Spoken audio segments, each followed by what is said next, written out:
Elle a bel et bien été déposée. La pétition contre Vital Kamerhe et 4 membres de son bureau, excepté Jean-Claude Tshilumbayi et Christophe Mbosso. Malgré les assurances de Vital Kamerhe dans son discours, quoique reconnaissant la démarche démocratique des députés pétitionnaires, ceux-ci ne décolèrent pas et ne l'entendent pas des sauterelles. Pour les destituer pour incompétence. Wow. Même si les bureaux sont fermés, nous finirons par déposer notre pétition. Lâchait-il? Par ailleurs, à ceux qui doutent de lui, Vital Kamerhe tenait dans le même discours à clarifier sa position.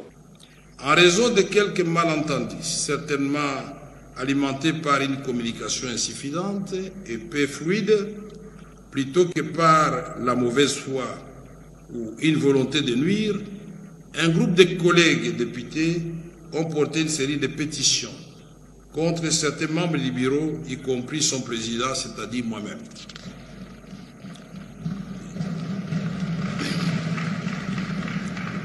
Je voudrais vous rassurer ici qu'il s'agit d'un exercice parlementaire légitime.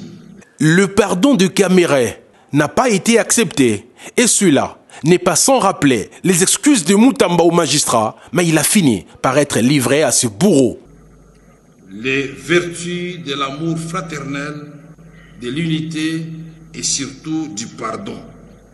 Ne suis-je pas celui que vous appelez affectueusement le pacificateur? Aujourd'hui encore, je serai pacificateur jusqu'au bout. C'est pourquoi je voudrais vous dire, honorables députés, distingués collègues, que s'il y en a parmi vous qui se sont sentis froissés, heurtés ou dérangés de quelque manière que ce soit par ma conduite, par mes propos, qu'ils daignent bien accepter l'expression de mes regrets le plus sincères et j'implore leur pardon. Il a lui-même passé aux aveux. Il a demandé pardon.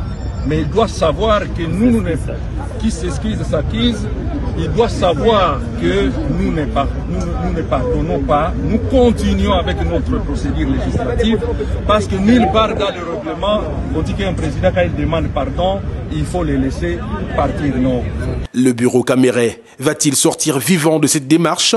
La question et encore, dans toutes les lèvres, les nuages s'assombrissent davantage pour celui que l'on surnomme le pacificateur, qui visiblement est toujours sur une chaise éjectable. Les heures qui viennent nous en diront plus.